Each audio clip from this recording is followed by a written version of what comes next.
And highway minister ने एक statement दी है जिसमें उन्होंने ये आइडिया दिया है। उन्होंने बोला है कि इंडिया में फ्यूल 15 रुपए लीटर हो सकता है अगर वो एथेनॉल और इलेक्ट्रिसिटी का यूज करें। तो पाकिस्तान में भी दिन ब दिन पेट्रोल बढ़ता जा रहा है। पहले हमें सुनने में आता था रशिया से ऑयल आएगा तो शायद ऑयल की कीमत पाकिस्तान में कम होगी, जबकि ऑयल आने के बावजूद भी बढ़ती नजर आई है। पाकिस्तानी पब्लिक से बात करेंगे, यूथ से बात करेंगे कि क्या हमें भी इलेक्ट्रिसिटी की तरफ शिफ्ट होने की जरूरत है, क्या हमें भी इन चीज़ों को काम करने की ज़रूरत है, डेवलपमेंट के ऊपर काम करने की ज़रूरत है, और क्या इंडिया में ये पॉलिसी अडॉप्ट की जाएगी और आने वाले टाइम में वहाँ 15 रुपये लीटर फ्यूल हो सकता है। पब्लिक क्या ओपिनियन रखती है जानेंगे इस वीडियो में। जो मेरी पर्सनल ओपिनियन है वो मैं आपको बताऊंगा वीडियो के लास्ट में। चलते हैं वीडियो की तरफ और मिलते हैं वीडियो के बाद। अस्सलाम वालेकुम। वालेकुम सलाम। आपका नाम?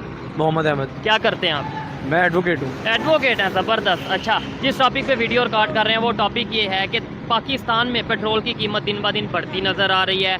इंडिया के मिनिस्टर हैं, उन्होंने भी एक स्टेटमेंट दी है, ट्रांसपोर्ट मिनिस्टर हैं, उन्होंने बोला कि आने वाले टाइम में इंडिया में पेट्रोल 15 रुपये लीटर हो सकता है। उन्होंने एक पॉलिसी बताई है एथेनॉल और इसके अलावा इलेक्ट्रिसिटी पे अगर वो काम करेंगे तो क्या आपको लगता है कि आने वाले टाइम में वो इस चीज़ को पे काम कर सकेंगे या इस तरीके से हो सकता है? देखिए 1991 में इंडिया में जो है वो इस्लाहात आई थी, रिफॉर्म्स उसने की थी। ठीक है। उन रिफॉर्म्स की वजह से आज इंडिया बहुत आगे है। ठीक है। हम मैं ये तो नहीं कह सकता कि हम उसका मुकाबला नहीं कर सकते। ठीक है।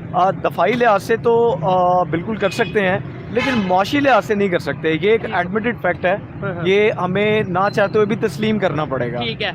अच्छा, अब वो रिफॉर्म्स जो हैं वो जो इंडिया अभी जो पाकिस्तान का करंट पॉलिटिकल सिनेरियो है, इस सिनेरियो को अगर आप देखें और 1991 का सिनेरियो आप इंडिया का देखें तो वो इससे बहुत ज़्यादा गंभीर था, बहुत ज़्यादा मुश्किल था।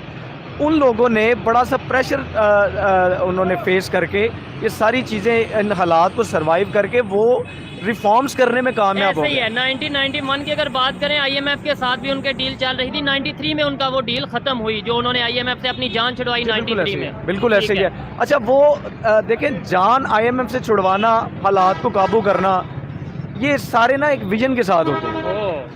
अब विजन जो है वो जब तक हमारे अंदर विजन नहीं आएगा हम कुछ भी कर लें। आप यहाँ पे 100 नेल्सन मंडेला ले आए, आप कायदे आज़म को इवन दोबारा ले आए, ये कुछ भी नहीं होगा जब तक हम लोग अपना विजन। मैं कभी भी हुकूमत वक़्त को इसका जिम्मेदार डिक्लेयर नहीं करता हूँ, ये मेरा उसूल है। जबरदस्त। मैं क्यों नहीं करता हूँ? क्योंकि ये सारी की सारी तब्दीलियाँ हमसे होनी है, पब्लिक से होनी है। हम देखें, आप अक्सर अपनी अवाम को ये कहते सुना होगा ये जो करवा रहा है अमेरिका करवा रहा है, ये इसराइल की साजिश है, ये इंडिया। भाई देखें, इसराइल, अमेरिका या इंडिया, यानी कि रॉ, मोसाद या CIA, ये हमें कभी भी आगे नहीं कहते कि अपने घर के बाहर कूड़ा फेंक दो। ये हमें कभी भी नहीं कहते कि चीज़ों को जो है वो आप ज़्यादा मुनाफा कमाओ, नाजायज़ मुनाफा कमाओ, नाप तोल में कमी करो, बहन भाइयों के साथ ताल्लुकात ख़राब करो, एहसास छोड़ दो। ये हमें वो लोग नहीं कहते हैं। ठीक है। तो वो हमारे कैसे दुश्मन हो गए भाई? हम इस लायक ही नहीं है कि वो हमारे साथ दुश्मनी करें। अच्छा, हमें बड़ी बात कर रहे हैं आपके, मतलब वो अमेरिका या इंडिया हम इस लायक नहीं है कि वो हमारे साथ दुश्मनी करें। आप देखें वो लोग कहाँ पे हैं? ऐसे ही एक दुनिया की 5वीं बड़ी इकानमी, एक पहली। मैं एक छोटी सी मिसाल देता हूँ। आपके इलाके में कोई एक बंदा हो जो अरबपति हो, ठीक है, आप मुझे बताएं उसके पास ये टाइम होगा कि वो गली की नुक्कड़ पे बैठ के चाय पिए और सियासत पे बात करें? या फिर वो जो गली में कोई बिल्कुल कमजोर सा है कोई इंसान होगा या कोई गरीब होगा उसके साथ दुश्मनी पाले? सवाल ही नहीं पैदा होता ना। अब इसी तरह ना इंडिया को ज़रूरत है, ना अमेरिका को ज़रूरत है, ना इसराइल को ज़रूरत है। हाँ, वो लोग हमारे दुश्मन हैं, लेकिन वो दुश्मनी किसी और सेंस में है। ठीक है। हम उसका मुकाबला अपने हथियार बना के नहीं कर सकते।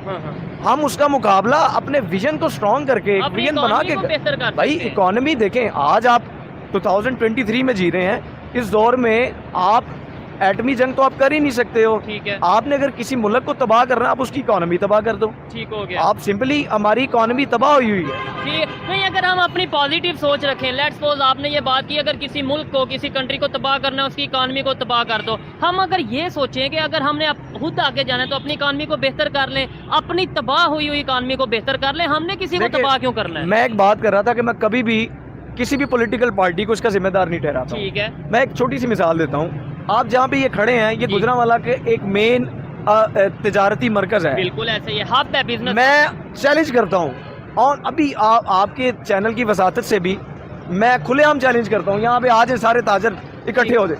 पाकिस्तान को सबसे ज्यादा नुकसान ताजर बरादरी ने पहुँचाया, सबसे ज्यादा बिजनेसमैन। ये लोग टैक्स एवेजन्स करते हैं, ये लोग टैक्स छुपाते हैं, नाजायज़ मुनाफाखोरी करते हैं। वो जो टैक्स छुपाते हैं ये लोग, कंसील करते हैं अपनी इनकम को, वो जिसके एवज उन्हें टैक्स पे करना पड़ता है, वही टैक्स अगर सरकारी खजाने में जाए तो मैं कहता हूँ ये एक छोटी सी मार्केट आप कर लें कि आपका गुजरांवाला बड़ा डेवलप हो जाए। नहीं, ये तो इस बात से मैं एग्री करता हूँ कि अगर हम टैक्स दें अपना और बेईमानी ना करें, टैक्स चोरी ना करें तो डेवलपमेंट की तरफ जा सकते हैं। लेकिन गवर्नमेंट ऐसी पॉलिसीज बनाए ना।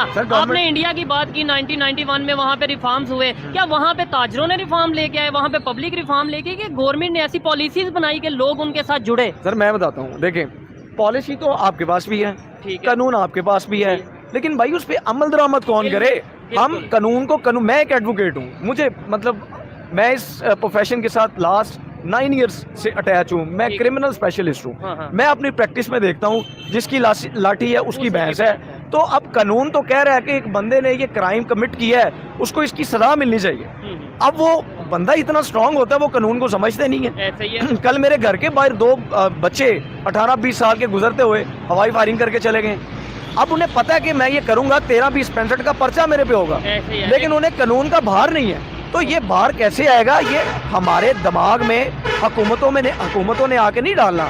तरक्की याफ्ता कौमों को आप देखें, वो अपनी इस्लाह करती हैं, सेल्फ रिफॉर्म्स करती हैं, जब तक गलतियों को देखते हैं, अपनी गलतियों को देखते हैं, अनटिल अनलेस कि हम अपनी गलतियों से सीखेंगे नहीं, उन्हें दुरुस्त नहीं करेंगे। ठीक है। बतौर शहरी मुआशरा अफराद पे मुश्किल होता है, और अफराद जो है फर्द से बनते हैं। अब एक इंडिविजुअली तौर पे अगर शख्स ठीक हो जाए, पॉजिटिव सोच रख ले, तो मैं समझता हूँ मुझे देख के आप भी करेंगे, आपको देख के वो भी करेगा, वो भी। ये एक कलेक्टिव जिम्मेदारी है, रिस्पॉन्सिबिलिटी। हुकूमतों को छोड़ दें, हुकूमतों के पास इतना टाइम नहीं है। अगर ऐसी सोच यूथ की होगी जो ये सोचेगा कि भाई ना तो इंडिया हमारा दुश्मन है, ना अमेरिका, ना इसराइल, बल्कि अगर हम अपनी गलतियों को कोई बेहतर कर लें, उनके ऊपर गौर करें, तो डेवलपमेंट हो सकती है। मुझे बताएं फिर, ये जो कंसेप्ट हमें बना दिया गया है, बता दिया गया है कि पाकिस्तान में जो भी हो रहा है वो अमेरिका करवा रहा है, इंडिया के थ्रू करवा रहा है, इंडिया हमें आगे नहीं बढ़ने दे रहा, फ्लड आएगा तो इंडिया जिम्मेदार है, हवा चलेगी तो इंडिया जिम्मेदार है, ये सोच कैसे निकलेगी?